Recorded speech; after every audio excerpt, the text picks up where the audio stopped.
Der Amazonas-Regenwald gilt als die Lunge der Erde, weil er Sauerstoff produziert.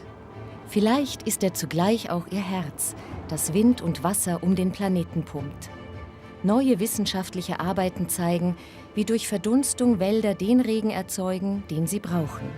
Brasiliens Wasserkreislauf beruht auf dem Amazonas-Regenwald.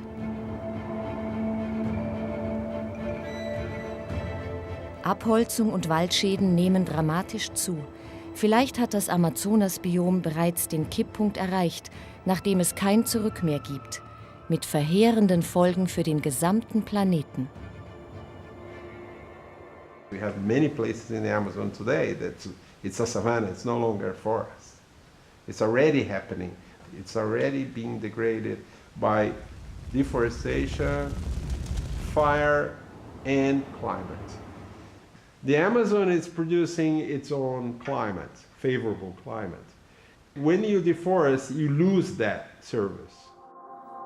Antonio Nobre bezieht sich auf die Studien der russischen Physiker Anastasia Makarjewa und Viktor Gorschkow, die gezeigt haben, wie Feuchtigkeit von den Ozeanen aufs Land transportiert wird und welche Rolle die Vegetation bei diesem Prozess spielt. A Amazônia, ela não é, como muitas das vezes se diz, o pulmão do mundo. Ela é dos ar-condicionados do mundo, que ajuda a arrefecer pouco o aquecimento global. Ela é uma produtora de água. Ela é motor que distribui água para todo o sul do continente. São os famosos rios voadores, hoje cientificamente comprovados. Daí a importância que a Amazônia tem para o Brasil e para o mundo. Über Wäldern verdunstet mehr Feuchtigkeit als über dem Ozean. Regenwälder wirken dadurch wie gigantische atmosphärische Pumpen, welche die Feuchtigkeit, die vom Ozean aufsteigt, ansaugen. Diese riesigen Mengen an Wasserdampf kondensieren zu sogenannten fliegenden Flüssen. Winde tragen diese Feuchtigkeitsströme bis zu den Anden, wo sie abprallen und in einem weiten Bogen Südbrasilien, Paraguay, Uruguay und Argentinien erreichen. The flying rivers imply that the moisture carried through the atmosphere to Central South America is maintained and pumped by the Amazon. The Amazon, because it's giving off so much water vapor, is very cool, cooler than the tropical Atlantic, where the trade winds come from and enter South America. This is a paradox because a hot surface has low pressure over it. A cold surface has high pressure over it. Wind blows always from the high pressure to the low pressure. So here comes the trade winds from the Atlantic and enter in the Amazon, hot Atlantic entering the cool Amazon against the pressure gradient. How can that be? The water vapor, when it emerges from the forest, it harvests heat. That's why it cools down the surface. The water vapor is moving up in the atmosphere. When it condensates, there is a reduction. So when this vapor disappears, the pressure lowers down. Nach diesem Modell der sogenannten biotischen Pumpe erzeugen Regenwälder ihr eigenes Wetter. Sie verdunsten nicht nur Wassertropfen, sie saugen die feuchten Luftmassen über den Ozeanen an. Wie reagiert die Biosphäre des Regenwaldes auf die globale Erwärmung im Zusammenspiel mit der Atmosphäre? Nördlich von Manaus im unberührten Wald erforschen brasilianische und deutsche Wissenschaftler diese komplexen chemischen und physikalischen Wechselwirkungen vom Atto-Beobachtungsturm aus, dem Emerson Tall Tower of Observation.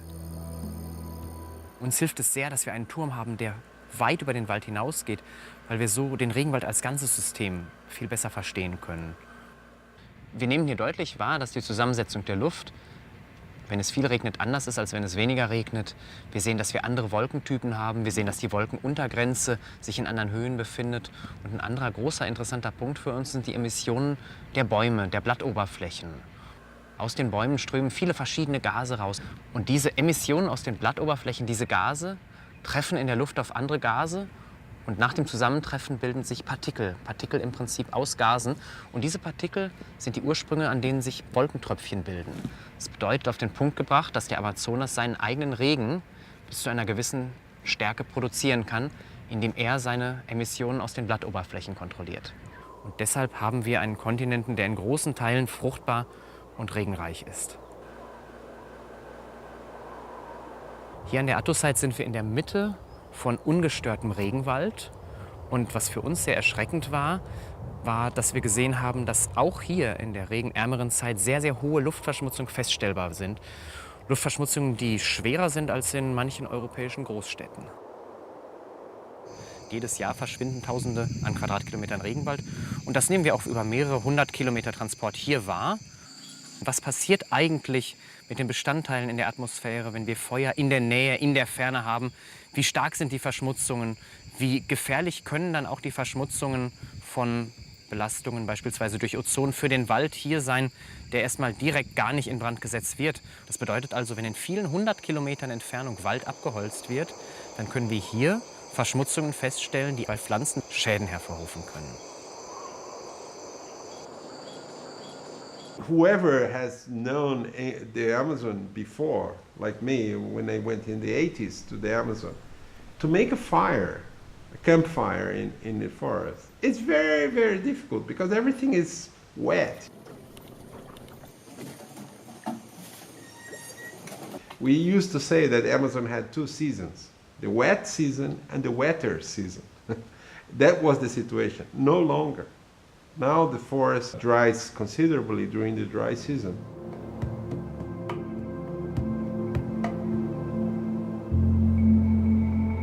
Brasilien spielt als großes Flächenland mit vielen Einwohnern natürlich eine ganz herausgehobene Rolle bei der Erreichung der weltweiten Klimaziele, insbesondere wegen der großen Waldflächen, den Amazonasraum, dieser einzigartige Großraum, der weltweit eine sehr, sehr große Rolle spielt beim Erhalt des Weltklimas. Und das ist auch unsere Motivation für die deutsche Bundesregierung und hier für dieses Haus, das Bundesministerium für wirtschaftliche Zusammenarbeit und Entwicklung, massiv zu investieren, unsere Partner zu unterstützen bei der Erreichung der Ziele, die sie sich selbst gesetzt haben.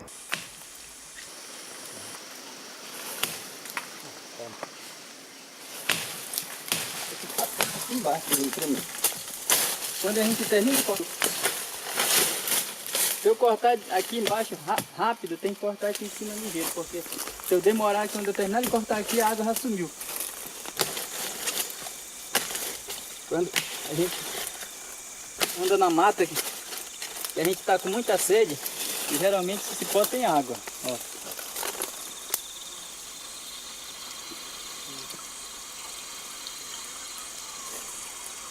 Essa água é muito boa, porque quase nós, todos que andamos na mata aqui, a gente toma a água desse cipó aqui. The forest dries during the dry season because of fires. Fires produce smoke and soot, so the clouds start forming with too many small droplets who do not coalesce to produce rain. So they start falling a little bit and evaporate again. So the forest spends sometimes months, 2 months without any rain. So it becomes so dry, it catches fire. Das brasilianische Institut für Weltraumforschung in São José dos Campos überwacht den Amazonaswald mit Satellitenaufnahmen. Die Wissenschaftler des INPE verfolgen Entwaldung und Waldbrände in Echtzeit und benachrichtigen die Behörden über illegale Einschläge und Feuer. Manchmal erhalten sie Besuch von Schulkindern, die sich für ihre Arbeit interessieren.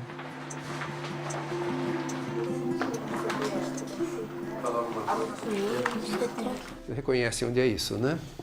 No norte do Brasil. Estão vendo um monte de pontinhos coloridos naquele mapa? Então, tudo aquilo são as queimadas que os satélites detectaram nas últimas 48 horas. Tudo isso são as queimadas que foram detectadas, né? Queimadas como essas que vocês estão vendo aqui, e que acabam afetando toda a vegetação, vão destruindo a mata, né? Here at INPI, we developed the techniques, the procedures to detect fires and monitor deforestation. So it's a very technical job. And I would say that the difficulty today is not technical anymore. We know precisely what is being deforested, where, when, and by whom. So all the technical needs related to this problem were solved. What remains to be fixed is the political will to stop deforestation and forest fires in Brazil. Industriell betriebene Landwirtschaft ist die Hauptursache für Entwaldung. Die mächtigen Lobbyisten der Agrarwirtschaft im brasilianischen Kongress, die Ruralistas, kämpfen für ihre Interessen. Wer aber das Ökosystem Regenwald zerstört, vernichtet auch, was Wälder für Klima und Wasser leisten, mit verheerenden Auswirkungen. Am Ende auch für die landwirtschaftliche Produktion. A ciência já provou que, para a manutenção do ciclo hídrico, do regime de chuvas no Brasil, é fundamental proteger as florestas e outros biomas, como, por exemplo, o cerrado. No entanto, infelizmente, uma parte dos grandes proprietários rurais brasileiros parece ainda não ter entendido isso e continuam pensando e querendo desmatar como se as florestas fossem desnecessárias. O que me espanta, o que me chama a atenção, é que parece que eles não entendem que para a própria manutenção da atividade deles, a agricultura, é fundamental ter água. E para ter água, é fundamental ter floresta. Esse é o dilema que a gente vive hoje em dia no Brasil. A última grande chuva em Brasília foi há 5 meses. Difícil acreditar que a cidade ao redor desse imenso lago vive a maior escassez de água de seus 57 anos de história. Tudo para ver se ameniza um pouco a crise que impôs um racionamento de 1 dia por semana sem uma gota nas torneiras. A CAESB já foi autorizada a ampliar o racionamento que começou em janeiro para 2 dias por semana. Der Wasserstand von Brasilias Hauptreservoir war auf 5% gesunken. Essa crise hídrica é a maior crise hídrica da história de Brasília, dos últimos 50 anos. Ela afeta muito as pessoas e afeta o comércio, gera desemprego. 80% das atividades econômicas dependem da água. A barragem aqui, ela hoje está com menos de 15% do reservatório completo. E há 3 anos atrás ela estava vertendo. Se você olhar ali, aquela área que está meio verde ali, a água estava descendo como se fosse uma cachoeira.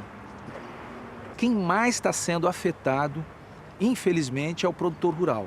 Principalmente nessa bacia hidrográfica, que é a bacia do Descoberto, eles estão tendo que parar de irrigar.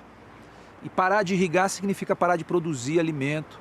Parar de produzir alimento também significa desemprego, também significa, inclusive, aumento no preço dos alimentos. Aquela marca lá, onde o concreto começa a aparecer, ali é onde verte. Olha, a gente, nesses últimos 3 anos aqui no DF, nós enfrentamos uma seca muito grande. O índice pluviométrico caiu bastante. Além disso, a gente tem o uso e ocupação do solo aqui no Planalto Central, especialmente no Distrito Federal, tem causado um impacto muito grande nas nossas nascentes. E isso tudo contribui para que a afluência no reservatório esteja ficando cada vez menor. Dieser Druck auf die Waldflächen in Brasilien hängt leider Gottes auch sehr stark mit unserem eigenen Konsum zusammen. Es findet immer noch Entwaldung statt, um Rindfleisch zu produzieren, sowohl für den heimischen Markt in Brasilien, aber auch für den Export nach Deutschland, nach Europa. Ein Großteil der Futtermittelindustrie in Europa basiert auf der Produktion von Soja in Brasilien. Auch wir müssen umdenken, hinzukommen zu einer ökologischeren Landwirtschaft. A Amazônia, ela já perdeu cerca de 19% da sua formação original. Nós podemos observar nesse mapa que essas áreas em vermelho, bem na borda da Amazônia, são as áreas que já foram desmatadas. E essa parte bem na borda forma o que a gente chama de arco do desmatamento. Então esse arco ele tende a aumentar e fazer pressão para as áreas que ainda têm floresta. Satellitenbilder zeigen, wie stark die Waldbestände rund um das Xingu-Schutzgebiet für indigene Völker in den vergangenen 30 Jahren geschrumpft sind. A gente tem aqui o Parque do Xingu, que é uma área protegida bem grande, no estado do Mato Grosso, e aonde tem o Parque do Xingu tem floresta, e fora a área já sofreu um grande desmatamento. Algo muito comum que a gente observa na Amazônia é o chamado desmatamento no formato de espinha de peixe. Então esse desmatamento ele vai avançando para os lados em pedacinhos e a gente tem algo parecido com espinha de peixe, até sair de uma espinha de peixe e virar algo totalmente vermelho, como a gente vê aqui, por exemplo. Então podemos observar ano a ano o crescimento, a expansão da cidade do outro lado de Manaus. Die Brücke über den Rio Negro wurde an seiner engsten Stelle gebaut und verbindet die Städte Manaus und Iranduba. Bald nach ihrer Eröffnung im Jahr 2011 setzte intensive Bautätigkeit auf der anderen Seite des Flusses ein. Die Brücke war Teil eines Förderprogramms zur Wachstumsbeschleunigung und Wirtschaftsentwicklung der Region. Tem uma estrada aqui que liga Manaus a Porto Velho, que é a BR-319, que ela não foi asfaltada ainda, mas existem planos para asfaltá-la e uma vez que isso aconteça, a gente corre o risco de ter o mesmo resultado do que a BR-163. Por que ainda ocorre desmatamento? Na Amazônia, hoje existem e moram 25 milhões de pessoas. Como nós vamos garantir a melhoria da qualidade de vida dessas pessoas, já que elas não podem usar 80% da sua propriedade? Eu tenho uma resposta: valorizar os serviços florestais. Dass Landbesitzer für Umweltdienstleistungen bezahlt werden, war eine sehr erfolgreiche Idee, die der Umweltdezernent der Stadt Extrema lancierte. Die Gegend gehört zum Cantareira Wassereinzugsgebiet, das die Hälfte des Wassers für den Großraum São Paulo liefert. 10 Millionen Menschen versorgt. Esse trabalho de Extrema iniciou em 1995, há 22 anos atrás, quando a gente começou a fazer algumas intervenções em propriedades, buscando propriedades rurais para fazer o que a gente está propondo agora mesmo, né? Recuperar nascentes, recompor a floresta nas beiras dos rios, plantar os topos de morro. Só que a gente tinha muita dificuldade de convencimento dos agricultores.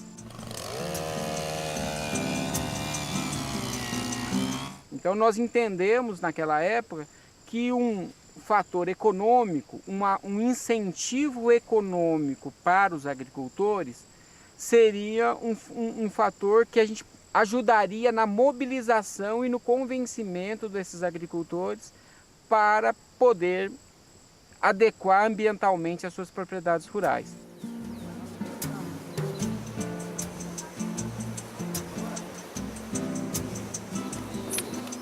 E o projeto foi se expandindo e hoje nós temos mais de 200 propriedades aqui no município de Extrema. O projeto foi ganhando prêmios, né? Nós ganhamos visibilidade em diversos órgãos de imprensa no Brasil e fora do Brasil também.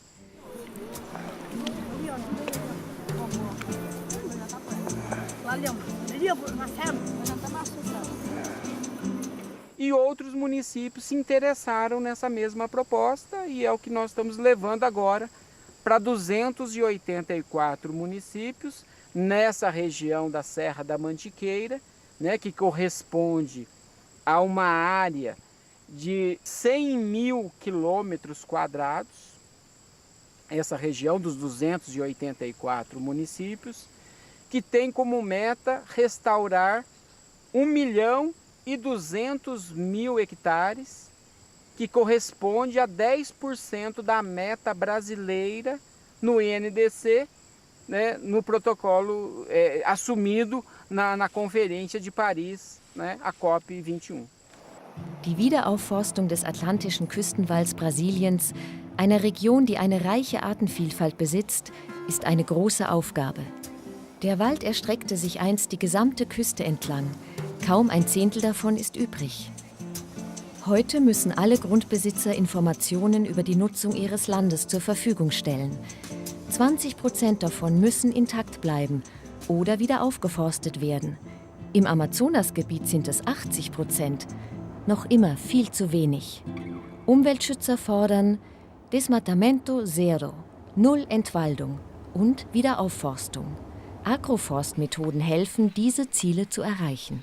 And when I first got here, there was nothing, there's no trees at all. Just grass and lots of rocks. The corn that I used to plant would grow this tall, wouldn't produce at all. Very poor soils, degraded soils. And so I started working with plants, trying to discover plants that would grow here and that would produce a lot of biomass and help recover the soils without too much effort. Planting water means this, means when you look inside the plant, what do you find? This is dropping water. It's actually literally producing water. See the water coming out of there? This is a cactus. It's called pear cactus in English. If you take some of these, you do this, well, suddenly you have water on the ground. So agroforestry, I think, is one of the main ways of reconciling the two goals, the economic and environmental goals. Because you can produce and have environmental benefits at the same time. Of course, usually the systems won't be quite as complex as a natural forest, and they won't be so simple as a monocrop oil palm or soybean system. They'll be somewhere in between. But then you can have both. You can have livelihoods, improve the livelihoods of farmers, and give them a sort of income, and still have trees similar to a forest, though not exactly a native forest. They'll be very, very similar, and especially in terms of environmental functions, especially in terms of things like water. Durch Agroforstwirtschaft, die bewusste Einbeziehung von Bäumen und Sträuchern in die Landwirtschaft, lässt sich die Effizienz der Wassernutzung steigern. Die Böden bleiben feucht, die Wasserqualität wird verbessert. Die Landwirte auf dem Gut Sementes bei Brasilia erforschen die Möglichkeiten dieser neuen Techniken. Sie folgen dabei den Methoden von Ernst Götsch, einem der Pioniere auf diesem Gebiet. Wasser anpflanzen ist der Schlüsselbegriff.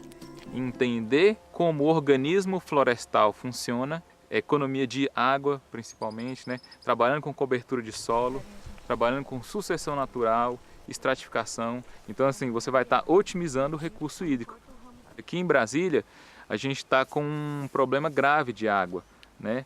Esse ano mesmo a gente chegou a ter na cidade até 2 dias de racionamento, quer dizer, 2 dias sem água, né? Os produtores rurais aqui em Brasília estão impedidos de fazer captação de água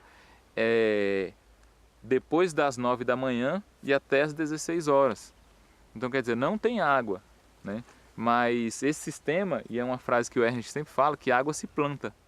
Olha que maravilha, olha aqui, ó, a minhoquinha aqui morando dentro do eucalipto.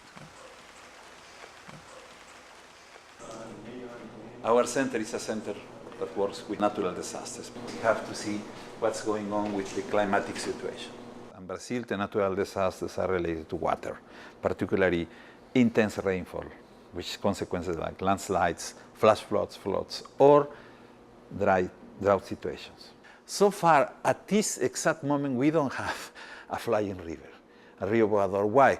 Because to have a Rio Boador, you may have this rainy season, the rainy part in here. We don't have this strong moisture. We don't have a situation in terms of Rio Boador. But when we have the strong winds from the Rio Boadores, this moisture, this rainfall moves over there, over here. And the volume of that is almost similar to the volume of the Amazon River. We're still discovering. And the problem we have now is that there is no more time. The scientific enterprise will take many years till this is fully demonstrated, etc. And it will be too late because the Amazon will be gone. What we have now is that we have a very good theoretical reason to believe that the Amazon has an incredible importance in terms of cooling the planet vertically through the evaporation and condensation, and latitudinally because it affects the circulation on the oceans. And not only the Atlantic, there is a powerful effect on the Pacific as well. And in so doing, it keeps Earth cool.